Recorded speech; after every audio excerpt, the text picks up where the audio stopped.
بستر بھی تو نہیں ہے، بستر بھی تو ہونا چاہیے، کہا بستر بھی نہیں ہے، کہا بجلی کا پنکھا ہے آرام کرنے کے لیے، اے سی اور کولر ہے، کہا وہاں کچھ نہیں ہے، کہا آپ نے بھیجا کیوں نہیں؟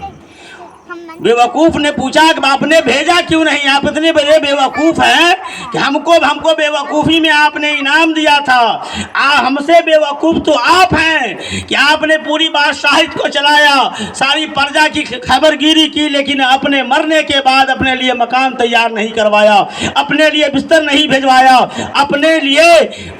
آسائش کا سامان نہیں بھجوایا، لہذا آپ تو ہم سے بھی بڑے بیوقوف ہیں۔ اس بیوقوف نے جو ہیرے کا ہار اپنے گلے میں پہنے ہوا تھا وہ ہار لیا اور بادشاہ کو واپس کر دیا، کہا کہ حضور یہ انعام آپ اس کے لائق ہیں،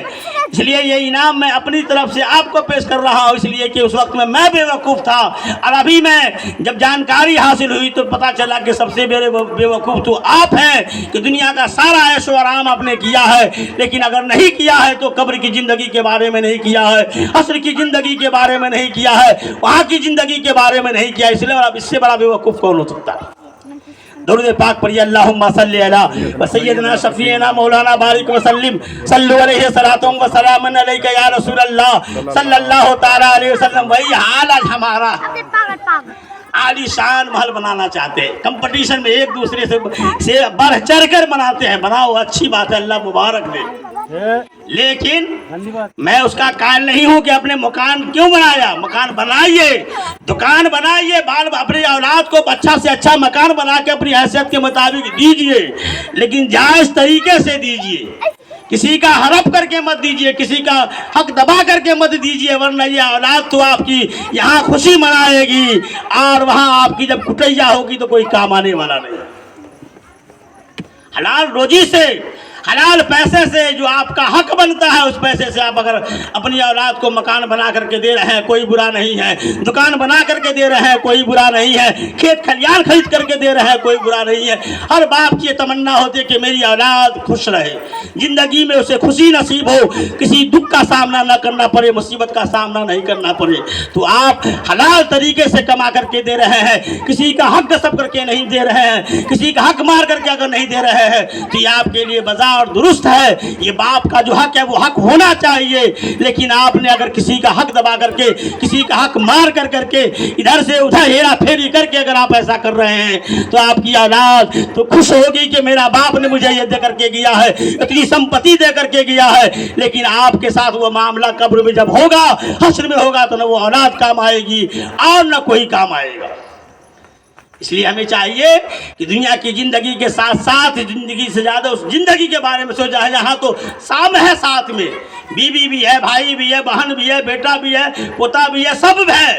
وہاں کوئی نہیں ساتھ میں ہوگا، اکیلا معاملہ ہوگا جو سب کچھ نمٹنا ہی ہوگا۔ اس لیے ہمیں چاہیے کہ دنیا کی زندگی کے ساتھ ساتھ ہمیں آخرت کی زندگی پر زیادہ توجہ دینی چاہیے، اس کی تیاری کرنی چاہیے، تاکہ ہماری زندگی، اس زندگی سے وہ قبر کی زندگی آسان ہو، قبر سے حشر کی زندگی آسان ہو، حشر سے پرصلات کی زندگی ہماری آسان ہو۔ اگر اس زندگی کو آسان بنانا چاہتے ہیں تو آپ اللہ کے حکم کے مطابق زندگی بسر کریں، اللہ کے رسول نے جو ہمیں تعلیم دیا ہے اس کے مطابق اگر ہم زندگی بسر کرتے ہیں تو انشاءاللہ ہمیں وہاں بھی کامیابی ملے گی، دنیا میں بھی کامیابی ملے گی۔ لیکن ہم اللہ کے حکم کے، رسول کے حکم کی نافرمانی کر رہے ہیں، اپنی شریعت کے مطابق نہیں، طبیعت کے مطابق زندگی بسر کر رہے ہیں، تو آج دنیا میں بھی ہم ذلیل ہو رہے ہیں۔ جس بیٹے کو آپ نے کسی کا حق مار کر کے دیا ہے، آج دیکھتے ہیں آئے دن باپ بیٹے میں جھگڑا ہو رہا ہے کہ نہیں؟ باپ بیٹے میں جھگڑا ہو رہا ہے، بھائی بھائی میں جھگڑا ہو رہا ہے، گویا کیوں جھگڑا اسی وجہ سے ہو رہا ہے، لالچ کی بنا پر ہو رہا ہے۔ اگر دل میں لالچ نہیں ہے، دل میں میرے لیے لالچ ہے کہ بھائی کا حصہ میرا ہو جائے، بھائی کا حصہ میرا ہو جائے، اسی لالچ کو دبانے کے لیے لوگ بھائی بھائی میں جھگڑا ہو رہا ہے، باپ بیٹے میں جھگڑا ہو رہا ہے، ماں بیٹی میں جھگڑا ہو رہا ہے، ساس پتوں میں جھگڑا ہو رہا ہے۔ کیوں؟ کوئی نہ کوئی دنیاوی مقصد کو لے کے ہو رہا ہے، اور کوئی مقصد اس کے اندر نہیں ہے، دنیاوی مقصد ہے جو اس کے دل کے اندر پی رہا ہے، اس مقصد کی خاطر وہ کبھی باپ سے لڑ رہا ہے، کبھی ماں سے لڑ رہا ہے، کبھی بہن سے لڑ رہا ہے، کبھی چچا سے لڑ رہا ہے، کبھی دادا سے لڑ رہا ہے۔ یہی ہماری زندگی کا معیار ہے۔ اس لیے ہمیں چاہیے کہ دنیا سے بہتر ہماری عاقبت ہو، آخرت ہو، تو ہم اس کے لیے ہمیں تیاری کرنی پڑے گی، ویسا کام کرنا پڑے گا۔